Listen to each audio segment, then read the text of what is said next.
राधे राधे दोस्तों, आप सभी का स्वागत है आपके अपने यूट्यूब चैनल में सोनू सर कॉमर्स क्लासेस में। तो आज आप लोग के लिए लेकर आया हूँ 2019 का जो क्लास 11 में आप लोगों को पूछा गया था बीएसटी का क्वेश्चंस। तो बहुत ही इंपॉर्टेंट होने वाला है ये वीडियो, बिल्कुल स्किप मत कीजिएगा। तो चलिए शुरू करते हैं वीडियो को, जो आप लोग के लिए बहुत ही इंपॉर्टेंट होने वाला है। तो चलिए पहला क्वेश्चन देख लेते हैं 2019 में जो क्लास 11 में पूछा गया था। तो पहला क्वेश्चन है आप लोग का यहाँ पर कि बिज़नेस इज़, तो बिज़नेस जो है वो एक लिखा हुआ है आर्ट है साइंस है, बोथ आर्ट एंड साइंस दोनों है, नन ऑफ दीज है। तो बिजनेस क्या है? आर्ट्स और साइंस दोनों है, यानी व्यवसाय जो है वो कला और विज्ञान दोनों है। तो ऑप्शन नंबर 3 सही हो जाएगा। क्वेश्चन नंबर 2 में दिया गया ऑब्जेक्टिव ऑफ बिजनेस इज़, यानी जो व्यवसाय का उद्देश्य क्या होता है? Profit objective, service objective, profit service both objective. तो ऑप्शन नंबर 3 सही हो जाएगा, यानी लाभ सेवा उद्देश्य दोनों। The kind of share, share आपको पता है दो तरह का होता है, एक इक्विटी शेयर और एक प्रेफरेंस शेयर। तो इक्विटी शेयर और प्रेफरेंस यानी दो तरह का हुआ, तो ऑप्शन नंबर 1 सही हो जाएगा।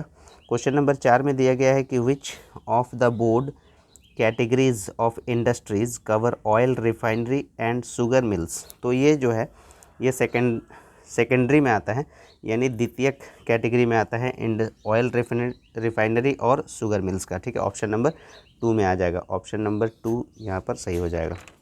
क्वेश्चन नंबर 4 के बाद क्वेश्चन नंबर 5 देख लेते हैं। क्वेश्चन नंबर 5 में आपको दिया गया है कि कॉमर्स इंक्लूड्स, तो 5 नंबर क्वेश्चन में कॉमर्स इंक्लूड यानी वाणिज्य में शामिल किया जाता है। तो वाणिज्य में किसको शामिल किया जाता है? व्यवसाय एवं व्यापार को। ठीक है, यानी बिजनेस एंड ट्रेड को। ऑप्शन नंबर 2 सही हो जाएगा। क्वेश्चन नंबर 6 में the most wide scope is, यानी सबसे व्यापक क्षेत्र किसका है? तो सबसे व्यापक क्षेत्र जो है वो वाणिज्य का है। तो ऑप्शन नंबर 3 सही हो जाएगा ऑफ कॉमर्स। क्वेश्चन नंबर 7 में दिया गया है the minimum number of members in a cooperative society. तो बोला गया है सहकारी संगठन में सदस्यों की न्यूनतम संख्या होती है, कितनी होती है? 10 होती है। ठीक है, ऑप्शन नंबर 2 सही हो जाएगा, 10। क्वेश्चन नंबर 7 के बाद क्वेश्चन नंबर 8 देख लेते हैं। तो क्वेश्चन नंबर 8 में आपको दिया गया है कि which of the following is not governed by specific act, यानी निम्नलिखित में से कौन से संगठन पर कोई विशिष्ट अधिनियम लागू नहीं होता है? वो है सोल ट्रेड, यानी एकल व्यापार। ऑप्शन नंबर 1 सही हो जाएगा। क्वेश्चन नंबर 9 में in joint Hindu family business liability of कर्ता, तो कर्ता का जो लाइबिलिटी होता है वो होता है अनलिमिटेड, लेकिन जो अदर मेंबर्स रहते हैं उनके लाइबिलिटी होते हैं लिमिटेड। तो कर्ता यहाँ पर पूछा गया तो क्या हो जाएगा? अनलिमिटेड यानी असीमित। तो संयुक्त हिंदू परिवार व्यवसाय में कर्ता का दायित्व अगर पूछा जाता है तो क्या लिखेंगे? असीमित यानी अनलिमिटेड। ऑप्शन नंबर 2 सही है। Question number 10 which of the following is the object of life insurance, यानी निम्न में से जीवन बीमा का उद्देश्य कौन सा है? तो जीवन बीमा का उद्देश्य क्या है? सुरक्षा प्रदान करना तथा विनियोग दोनों है, यानी protection and investment. Option number 3 सही हो जाएगा। Question number 11 which is an example of government company, तो गवर्नमेंट कंपनी कौन सा है? एलआईसी है, रेलवे है, सेल है या ओएनजीसी? तो ये सेल हो जाएगा। ऑप्शन नंबर 2 सही हो जाएगा। ठीक है, क्वेश्चन नंबर 11 के बाद क्वेश्चन नंबर 12 देख लेते हैं हम लोग। तो क्वेश्चन नंबर 12 में दिया गया है कि cooperative society law was passed in, तो कोऑपरेटिव सोसाइटी लॉ कब पास हुआ था? 1912 में। ऑप्शन नंबर 3 सही हो जाएगा। ठीक है, क्वेश्चन नंबर 13 में the effect of globalisation in India is, यानी भारत में वैश्वीकरण का प्रभाव है विदेशी मुद्रा भंडार में वृद्धि, निर्यात में वृद्धि, विकास की दर में वृद्धि, इनमें से सभी, यानी ऑल ऑफ दीज हो जाएगा। ऑप्शन नंबर 4 हो जाएगा। Question number 14 registration of cooperative society, यानी सहकारी समिति का पंजीयन कराना क्या हो जाता है? कंपलसरी यानी अनिवार्य हो जाता है। ऑप्शन नंबर 1 सही हो जाएगा। 14 के बाद क्वेश्चन नंबर 15 देख लेते हैं। तो क्वेश्चन नंबर 15 में आपको दिया गया है कि which of the most stable form of business organisation, stable पूछा है, यानी व्यवसाय संगठन का कौन सा प्रारूप सबसे अधिक स्थायी? तो ये हो जाता है कंपनी, यानी ऑप्शन नंबर 3 सही हो जाएगा। क्वेश्चन नंबर 16 में दिया गया है कि centralise control in MNC is exercised by, तो यानी बहुराष्ट्रीय कंपनी में केंद्रीकृत नियंत्रण किया जाता है किसके द्वारा? हेडक्वार्टर्स यानी मुख्यालय द्वारा। ऑप्शन नंबर 4 सही हो जाएगा 16 का। 17 नंबर में दिया गया the most important document of a company, यानी एक कंपनी का सबसे महत्वपूर्ण प्रलेख क्या होता है? तो ये होता है मेमोरेंडम ऑफ एसोसिएशन, जिसको हम लोग पार्षद सीमा नियम बोलते हैं। ऑप्शन नंबर 3 सही हो जाएगा। 18 नंबर में for Indian company public enterprise is, यानी पब्लिक कंपनी में enterprise for Indian company public enterprise क्या होता है? नेसेसरी होता है, अननेसेसरी, बर्डन या ऑल ऑफ दिस? तो ये क्या हो जाता है? फॉर इंडियन इकोनॉमी के लिए पब्लिक इंटरप्राइज क्या हो जाता है? यानी ये नेसेसरी हो जाता है। ऑप्शन नंबर 1 सही हो जाएगा। ठीक है, 18 नंबर का। तो यानी ये भारत की अर्थव्यवस्था के लिए सहकारी उपक्रम क्या बोला जाता है? आवश्यक है। और 19 नंबर में रिजर्व बैंक ऑफ इंडिया यानी RBI was established in 1935। Option number 3 हो जाएगा। ये सभी को पता था। क्वेश्चन नंबर 20 में दिया गया है maximum rate of interest received on, यानी जो ब्याज का सर्वाधिक दर जो मिलता है वो करेंट अकाउंट में, सेविंग अकाउंट में, फिक्स डिपॉजिट में या होम सेफ अकाउंट में। तो किस में मिलता है? स्थायी जमा खाते पर यानी फिक्स डिपॉजिट अकाउंट पे। ऑप्शन नंबर 3 सही हो जाएगा। क्वेश्चन नंबर 21 में equity share holders ordinarily have यानी समता अंशधारियों को साधारणतया क्या रहता है? वोट देने का पूर्ण अधिकार रहता है। ठीक है, फुल वोटिंग राइट्स रहता है। या वोट देने का सीमित अधिकार नहीं, यहाँ पर पूर्ण अधिकार रहता है। तो full voting right option number 3 सही हो जाएगा 21 नंबर का। क्वेश्चन नंबर 22 में आपको दिया गया है कि ई कॉमर्स मीन्स, यानी ई कॉमर्स से अभिप्राय ये सभी को पता है क्या होता है? इलेक्ट्रॉनिक कॉमर्स होता है। ऑप्शन नंबर 3 सही हो जाएगा। ठीक है, क्वेश्चन नंबर 23 में दिया गया है कि social responsibility of an entrepreneur is, यानी उद्यमी का सामाजिक उत्तरदायित्व होता है कर्मचारी के प्रति, उपभोक्ता के प्रति, सरकार के प्रति और सभी के प्रति। तो ये क्या हो जाएगा? टुवर्ड्स ऑल हो जाएगा। ऑप्शन नंबर 4 हो जाएगा। क्वेश्चन नंबर 24 में फुल सेक्रेसी इज मेंटेन्ड इन, यानी पूर्ण गोपनीयता रहती है किसमें?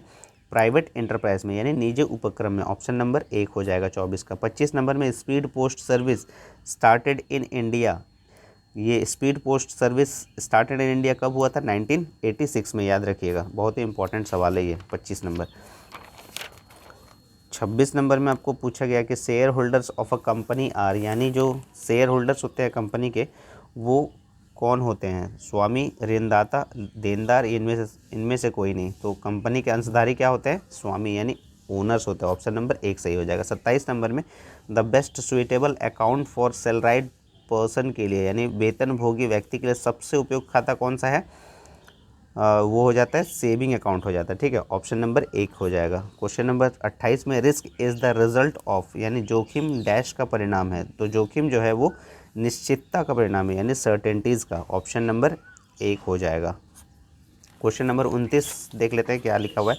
क्वेश्चन नंबर 29 का प्रश्न दिया गया है कि application for approval for the name of a company is to be made for, यानी कंपनी के नाम की स्वीकृति का प्रार्थना पत्र भेजा जाता है रजिस्ट्रार ऑफ अ कंपनीज़ को। ठीक है, ऑप्शन नंबर 2 सही हो जाएगा, यानी कंपनी के रजिस्ट्रार को। क्वेश्चन नंबर 30 में दिया गया the period of marine insurance policy, तो सामुद्रिक बीमा पत्र की अवधि जो होती है वो क्या होती है? 1 वर्ष होती है। और अग्नि बीमा का भी बताया था आपको कि क्या होता है? 1 वर्ष होता है। ठीक है, फायर इंश्योरेंस का भी तो 1 ईयर हो जाएगा आपका सही आंसर। क्वेश्चन नंबर 31 में the rate of dividend on preference share जो होता है पूर्वाधिकारी अंशों पर लाभांश की दर क्या होती है? अनिश्चित होती है यानी अनसर्टेन होती है। ऑप्शन नंबर 2 सही हो जाएगा। 32 नंबर में विच of the following is not included in external source of finance, यानी इसमें बोला जा रहा है कि निम्न में से कौन वित्त का बाह्य स्रोत नहीं है। ठीक है, तो ओवरड्राफ्ट है, रिटेन अर्निंग है, बैंक लोन है, डिवेंचर्स है। ये सभी से हम लोग को एक्सटर्नल सोर्सेज मिल सकता है, लेकिन रिटेन अर्निंग का दूसरा नाम क्या? तो सरप्लस यानी प्रॉफिट, उससे नहीं मिल सकता। तो ऑप्शन नंबर 2 सही हो जाएगा 32 का। ठीक है, 33 नंबर देख लेते हैं। 33 में रॉ मटेरियल और finish goods are kept safe at, किसमें? कच्चा अथवा तैयार माल सुरक्षित रहता है कहाँ? भंडार गृह में यानी वेयर हाउस में। ऑप्शन नंबर 1 सही हो जाएगा। क्वेश्चन नंबर 34 एफडीआई, तो एफडीआई से आशय क्या है? तो एफडीआई का मतलब आप लोगों को पता होगा फिक्स्ड डिपॉजिट इन्वेस्टमेंट तो नहीं है, फॉरेस्ट्री डिपॉजिट इन्वेस्टमेंट तो नहीं है, फ्री डायरेक्ट इन्वेस्टमेंट नहीं है, तो ये क्या है? फॉरेन डायरेक्ट इन्वेस्टमेंट है। ठीक है, ऑप्शन नंबर 2 सही हो जाएगा। Question number 35 advantage of small scale industry is, यानी लघु उद्योगों से लाभ क्या होता है? ये जो लाभ है आपका वो क्या है? Decrease in unemployment, decrease in import, equal distribution of income, all of this. Option number 4 सही हो जाएगा। 35 का 4।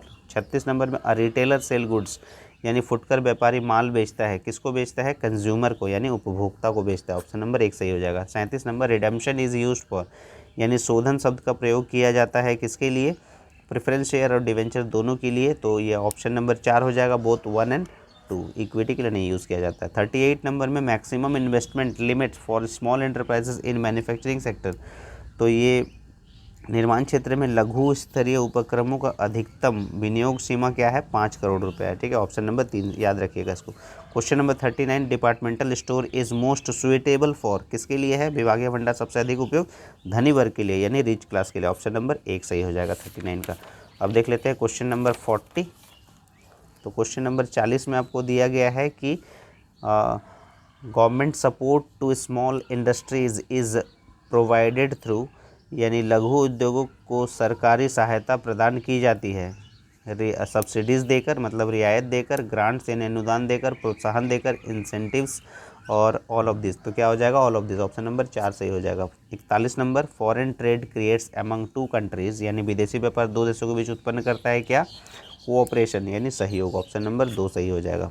42 में more credit sales are done by, यानी अधिक मात्रा में उधार बेचने वाला कौन है, वो है होलसेलर है। ऑप्शन नंबर 1 सही हो जाएगा। क्वेश्चन नंबर 43 में विच of the following is not a business service, business service कौन सा नहीं है, वो है बैंकिंग। ऑप्शन नंबर 1 है, ठीक है।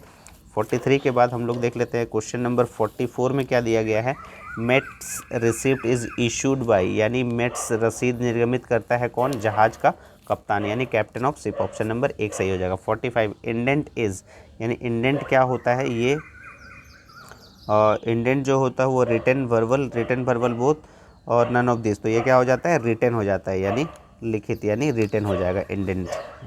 Question number 46, in the absence of article of association applies, तो ये कौन सा अप्लाई करते हैं हम लोग, पार्षद अंतर नियम के अभाव में ऑप्टेबल ए का यूज़ किया जाता है। ऑप्शन नंबर 1 सही हो जाएगा। 47 में डिपार्टमेंटल स्टोर्स ओरिजिनेटेड इन, यानी इसकी उत्पत्ति कहाँ हुई थी, डिपार्टमेंटल स्टोर के फ्रांस से, ठीक है। ऑप्शन नंबर 1 सही हो जाएगा। 47 के बाद हम लोग देख लेते हैं क्वेश्चन नंबर 48। तो क्वेश्चन नंबर 48 में दिया गया है कि trade between two states in an economy is known as dash trade, ठीक है। तो इसको हम लोग क्या बोलते हैं, trade between two states in an economy is known as internal trade. Option number 2 सही हो जाएगा, ठीक है। Question number 49, the function of a commercial bank includes except in deposit, granting loans, locker facility, क्या हो जाएगा ऑल ऑफ दीज हो जाएगा। Option number 4। क्वेश्चन नंबर 50 में profit is not shared in, किसमें लाभों का विभाजन नहीं किया जाता है, तो लाभों का विभाजन किसमें नहीं किया जाता है, सोल प्रोप्राइटरशिप में, अकेला बिजनेस, एकल स्वामित्व। Option number 3। तो 50 क्वेश्चन हम लोग सॉल्व कर लिए जो आपको एग्ज़ाम में पूछा गया था 2019 में। बहुत ही हेल्पफुल होगा ये वीडियो आप लोग के लिए, और इससे रिलेटेड जो क्वेश्चन उम्मीद है कि आ सकता है आप लोग को क्वेश्चंस जितना भी आपको अभी बताया गया है। तो 2019 का भी सेट हम लोग क्वेश्चन नंबर 2019 का सारा क्वेश्चन जो है सॉल्व कर चुके हैं। 2020 का भी सेट हम लोग सॉल्व कर चुके हैं और 22 का भी बता चुके हैं। तो आप लोग प्रैक्टिस कर लीजिएगा, तो आप लोग के लिए बहुत ही ये हेल्पफुल होगा। और ज़्यादा से ज़्यादा शेयर करिए वीडियो को, ताकि बहुत जो सारे स्टूडेंट्स को हेल्प हो जाए। और अगर चैनल पे नए हैं तो चैनल को सब्सक्राइब कर लीजिए और ज़्यादा से ज़्यादा शेयर करें वीडियो को, और प्रैक्टिस करते रहिए। तब तक के लिए राधे राधे दोस्तों।